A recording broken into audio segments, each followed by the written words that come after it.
davriyligidan o'tib ketadi va bu resurslardan to'liq o'sha foydalanmasligi va qo'shimcha xarajatlarni yuzaga keltiradi. Ya'ni birinchi rasmda davomiyligi bo'yicha texnik xizmat ko'rsatishi taktikasi keltirib berilgan. Demak, texnik xizmat ko'rsatish bo'yicha taktikasi, ya'ni ikkinchi taktikamizga berilgan bo'lsa, texnik holatlar sarflarining xarajatlarini hisobga olib, ba'zi o'zgarlarga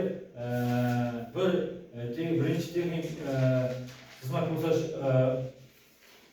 o'sha oralig'i o'rtatilib, ikkinchi texnik xizmat ko'rsatish mumkin. Ya'ni buning uchun ma'lum buyumlarning texnik holatlari va har bir texnik xizmat ko'rsatishda tekshirish holatlari bo'yicha texnik xizmat ko'rsatish buyumlarini ikkinchi guruhga bo'lish kerak. Ya'ni ikkinchi rasm bo'yicha texnik xizmat ko'rsatish taktikalari birinchi guruh buyumlari navbatdagi texnik o'sha tekshiruvlarda oralig'ida texnik xizmat ko'rsatish bir texnik xizmat ko'rsatishgacha bir tuzilishga to'g'ri keladigan salohiyatli ishlash davomiyligi ega bu buyumlar har bir ehtimollik bilan profilaktik amalning nazorat va ijro etish qismlarini ajratishi talab etiladi.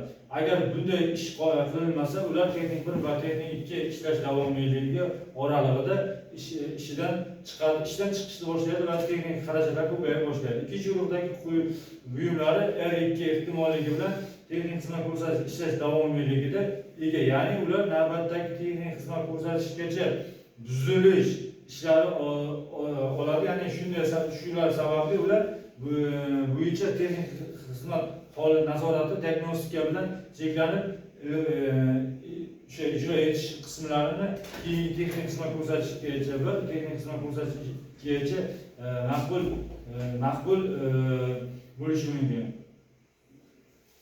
Demak, afzalliklari texnik holatlari o'zgarishi variatsiyasi hisobga olib, buyumlar resursidan to'liq foydalanish imkoniyati, ya'ni kamchiligi har bir texnik xizmat ko'rsatishdagi qiymat nazorat o'tkazish buyumlarni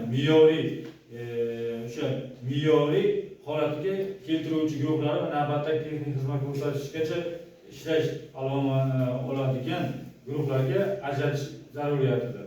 Endi ikkinchi texnik xizmat ko'rsatish davriyligining optimal qiymatlari aniqlashda avtotransportchilarning ish qobiliyatini ta'minlash strategiyasi va taktikasidan foydalanish. Avtomobil ekspluatatsiya samaradorligini oshirish ko'rsatkichi sifatida texnik xizmat ko'rsatish xarajatlari yig'indisi olinadi. Ya'ni formulasi berilgan funksiyalarning eng maqbul qiymati o'sha profilaktika texnik xizmat ko'rsatish ish qobiliyatlarini o'sha tiklash va ta'minlashgacha bo'lgan xarajatlarni solishtirish va orqali muayyan buyum va yoki birikma uchun ish qobiliyatlarini ta'minlash strategiyasi bo'yicha taktikasi talab olinadi. Endi birinchi jadvalga ish qobiliyatlari bo'yicha olingan ma'lumotlarni me'yoriy ishlab chiqarishda foydalanish mumkin.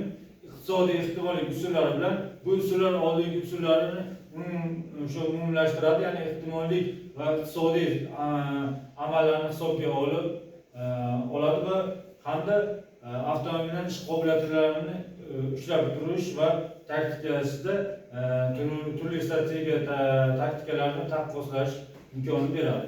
Endi ikkinchi strategiyamizga ta'minlash strategiyasi bo'lib, nosozlik vujudga kelganda zarur bo'yicha amalga oshiriladi. Birinchi strategiya profilaktika strategiyasi bo'lib, buyum strategiyalarining holatida o'sha yetgancha buzilish va nosozliklardan ogohlantiradi va ish qobiliyatlarini tiklanadi va bu strategiya ogohlantiruvchi holatdagi texnik xizmat ko'rsatish 2 taktikasida amalga oshirilishi mumkin. Demak, ishlash davomiyligi bo'yicha texnik xizmat holati bo'yicha buzilishlarning oldini olish va uning bartaraf etishi solishtirma xarajatlarining maqbul davriyligidagi qiymati L0 o'sha maqbul davriylik deb ataladi. Ya'ni profilaktika o'sha taktikasi bilan texnik xizmat ko'rsatish joriy ta'minlash sharoitlarining xarajatlari yig'indisi o'rtacha o'sha o'rtasidagi bog'liqlik va ko'rsatkichlari profilaktik qiymatlari kattasi o'sha nima deydi kartasi ko'rsatiladi. Ya'ni 3-rasmda bu profilaktika amaliy kartasini berib o'tilgan. Demak, A mintaqada bu elementlarning bu buzilishlarning oldini olish maqbul emas, uni ta'minlash kerak bo'ladi. B mintaqada iqtisodiy ko'rsatkichlar bo'yicha profilaktik strategiya ta'minlash va ta'minlanishi ta'mirdan chiqishi kerak bo'ladi. Demak,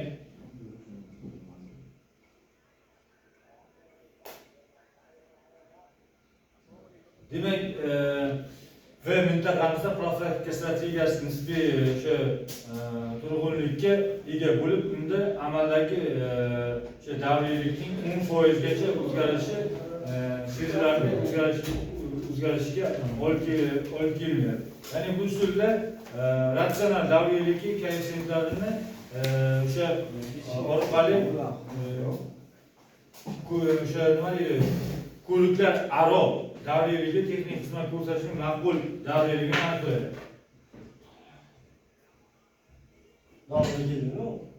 Yo'q. Demak, mavzu bo'yicha videorolikimiz bor. Videorolikimizni hozir bitta qo'yib ko'rsatib beraman. Aynan o'zi avtomobillarimiz detallariga bir nazar solamiz. Ya'ni avtomobil kuzovi asosan o'zi kerakli narsa hisoblanadi. Yo'lovchi va yo'lovchilar yuklarini olish uchun ko'proq qo'llaniladi. Avtomobillar bu salondan chiqquncha hammasi kamera ustiga chiqadigani bor, har xil usulga chiqariladigan bor, xususiylashtirilgan avtomobillar, yengil avtomobillar.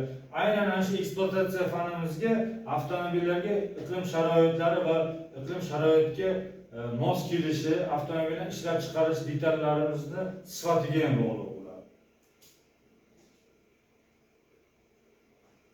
Avtomobil salondan chiqquncha ko'ryapsizlar, qanaqa o'sha detallarni yig'ib chiqqandan keyin xlorli suvgami, xromli suvgami, qanaqa suvga yuvib ana qilishadi. Nima uchun? Korroziyaga qarshi churimaslik uchun, yemirilmaslik uchun.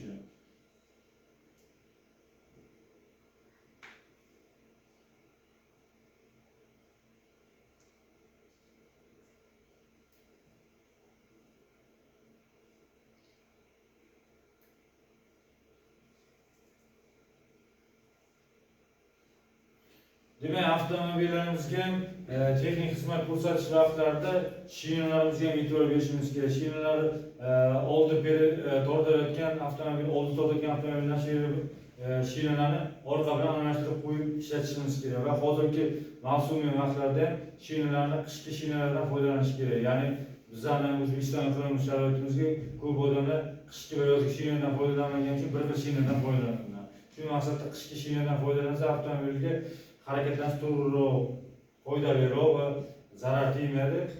Avtomobilimizga ham hech qanaqa bir qiyinchilik holati yuzaga keltirmaydi. Hozirgi vodiy hududi tomonlariga ham o'sha ijtimoiy ommaviy axborot vositalariga ham chiqib kelyapti. Qor yoqqani uchun avtomobillarning shinasi talabga javob berilmagani uchun, ya'ni turimlanmagan shina bo'lgani uchun avtomobillar balandlikka yoki pastlikka tushguncha harakatlanish juda salbiy oqibatga olib kelyapti.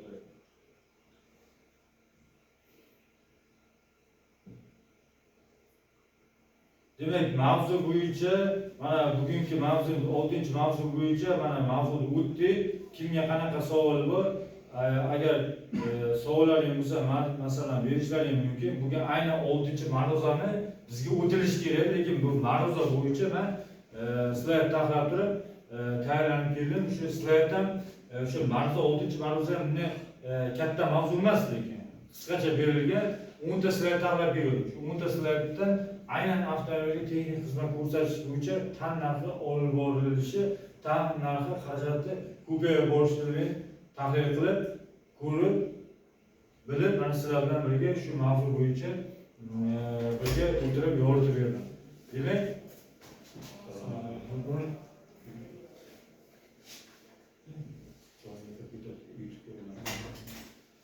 Böyle ne olur ama kendine böyle.